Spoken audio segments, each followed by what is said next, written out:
बिस्मिल्लाहिर्रहमानिर्रहीम। अस्सलाम वालेकुम अज़ीज़ तलबा, मेरा नाम मोइनुद्दीन कुरैशी है और मैं आपका पाकिस्तान स्टडीज़ का उस्ताद हूँ। आज हम जैसे मैंने पिछले लेक्चर में भी बताया था कि हम पाकिस्तान स्टडीज़ की नई किताब शुरू कर रहे हैं और उसका पहला लॉन्ग क्वेश्चन है एक्सरसाइज का नजरे के माखज़ और अहमियत वाज़ेह करें। नजरे के माखज़ और उसके अहमियत वाज़ेह करें। इसका आंसर बेटा पेज नंबर 2 से पेज नंबर 4 तक चलेगा। पेज नंबर 2 से पेज नंबर 4 तक चलेगा। आप इसका निशान लगा लें पेज नंबर 2 से और पेज नंबर 4 तक। इसमें नजरिए के माखज़ बेटा ये मैंने लिखे हैं 5। सबसे पहले मुश्तरका मजहब, नंबर 2 मुश्तरका सियासी मकासद, नंबर 3 मुश्तरका तालीमी मकासद, नंबर 4 मुश्तरका मुआशी मकासद और मुश्तरका सकाफती मकासद। तो इसको हम थोड़ा सा देखते हैं। पहले टॉपिक है मुश्तरका मजहब। मजहब महज इबादत का मजमूआ नहीं होता, बल्कि वो किसी कौम की पूरी माशरती ज़िंदगी को मुतासिर करता है। और 19वीं सदी में बरसगीर पाक व हिंद में कई तहरीकें चलीं। इनमें आर्य समाज और ब्रह्मो समाज मशहूर है। इसके साथ इन दोनों तहरीकों का जो मकसद था वो ये कि हिंदुइज़्म की इशाअत की जाए और मुसलमानों को नीचा दिखाया जाए, यानी मुसलमानों को पस्त रखा जाए और हिंदुइज़्म की इशाअत की जाए। इन दोनों तहरीकों का मकसद था।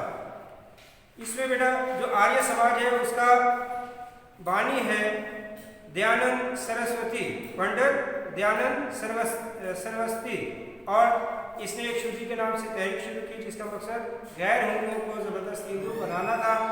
इसके साथ ब्रह्मो समाज है, इसका बानी है राजा मोहन राय, और ये भी मुसलमानों के खिलाफ तकारीर करता था। ये भी मुस्लिम दुश्मनी में नंबर 1 था। इसके साथ कांग्रेसी दौर है 1739 में।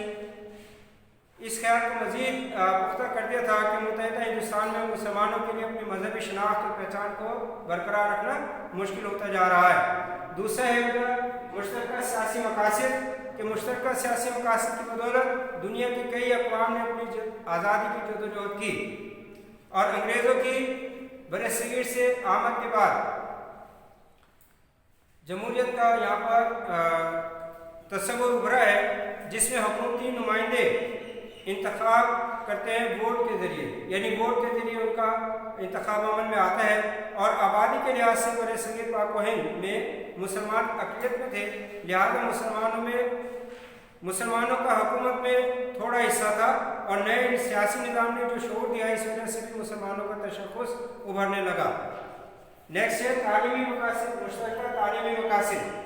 मुश्तरका तालीमी मकासद भी कौम के नजरिए के माखज़ होते हैं। अंग्रेज़ों ने बरसगीर पर कब्जे करने के बाद ऐसा तालीमी निज़ाम मुतारिफ़ कराया जिसमें अंग्रेज़ी ज़बान को मरकज़ी हैसियत हासिल थी। इस पर मुस्लिम उलमा ने रद्द-ए-अमल का इज़हार करते हुए अंग्रेज़ी ज़बान सीखने को खिलाफ इस्लाम करार दिया। बेशतर मुसलमानों ने इस नए निज़ाम को मुस्तरद कर दिया। मुश्तरका मुआशी मकासद, चौथा पॉइंट है मुश्तरका मुआशी मकासद। मुश्तरका मुआशी मकासद भी किसी कौम के नजरिए के माखज़ होते हैं। 1857 की जंग आज़ादी के बाद अंग्रेज़ों की हमदर्दी हासिल करने के लिए हिंदू अंग्रेज़ों को ये बात समझाने में कामयाब हो गए कि जंग आज़ादी में मुसलमानों का किरदार ज़्यादा था और मुस्तक़बिल में भी मुसलमान इस तरह की दोबारा कोशिश कर सकते हैं। इसके नतीजे में अंग्रेज़ों का रवैया मुसलमानों के साथ सख्त होता चला गया और मुआशी तौर पर मुसलमानों पर जुल्म सितम जारी रहा। मुसलमानों को नज़रअंदाज कर दिया गया। इन तमाम वजूहात की बिना पर मुसलमानों के लिए कारोबार करना और तिजारत के मौक़े हासिल करना ख़त्म हो गए, लेकिन उन्होंने अपने इस नज़रिए को ना छोड़ा।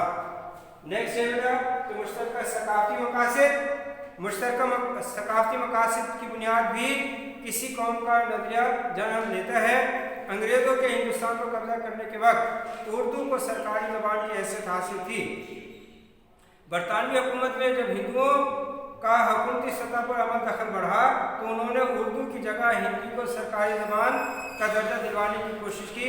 उर्दू क्योंकि अरबी रसूल खत में लिखी जाती थी, लिहाजा इसे इस्लाम और मुसलमानों के करीब समझा जाता था, जबकि हिंदी देवनागरी रसूल खत में लिखी जाती थी।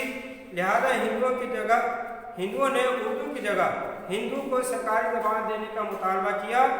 मुसलमानों को हिंदी पढ़ने लिखने में पर अबूर हासिल नहीं था। हिंदुओं के इस अमल ने मुसलमानों को ये सोचने पर मजबूर कर दिया कि वो मुत्तहिदा हिंदुस्तान में अपने तशख़्ख़ुस को वसीर बरकरार नहीं रख सकते। बेटा ये मुश्तरक नज़रिए के वाक़े से अब हम आते हैं इसकी अहमियत की तरफ।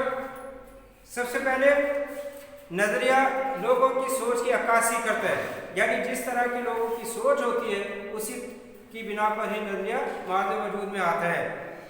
नंबर 2 पॉइंट है कि अक़वाम इसी वजह से ज़िंदा रहती हैं, यानी कौमें अपने नज़रिए पर कायम रहती हैं तो वो दुनिया में कायम रहती हैं, वरना अगर वो अपने नज़रिए से हट जाएँ तो तबाह बर्बाद हो जाती हैं।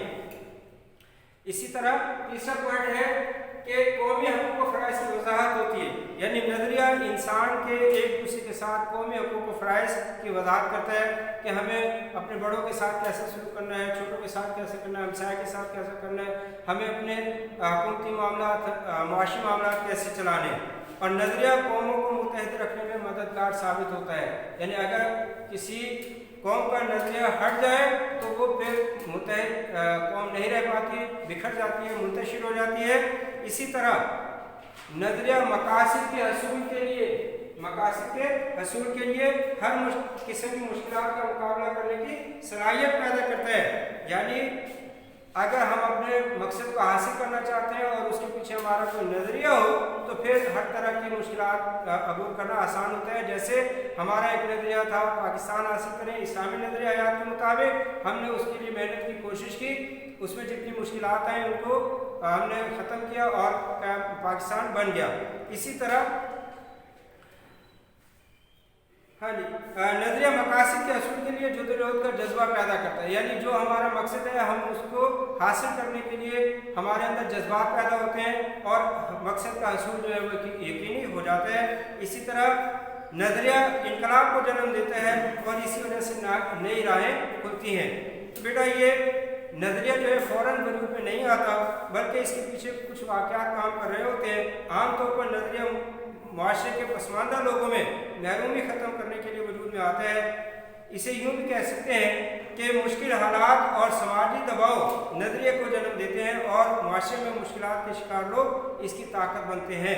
जिस तरह बरसगीर में मुसलमान कमज़ोर थे, उन्होंने अपने इस्लामी नज़रियात को सामने रखकर पाकिस्तान को हासिल करने की कोशिश की, तो एक दिन यानी 14 अगस्त 1947 को पाकिस्तान मार्ज वजूद में आ गया। तो बेटा ये हमारा आज का एक टॉपिक था, नज़रिए के माखज़ और उसकी अहमियत वाज़ेह करें।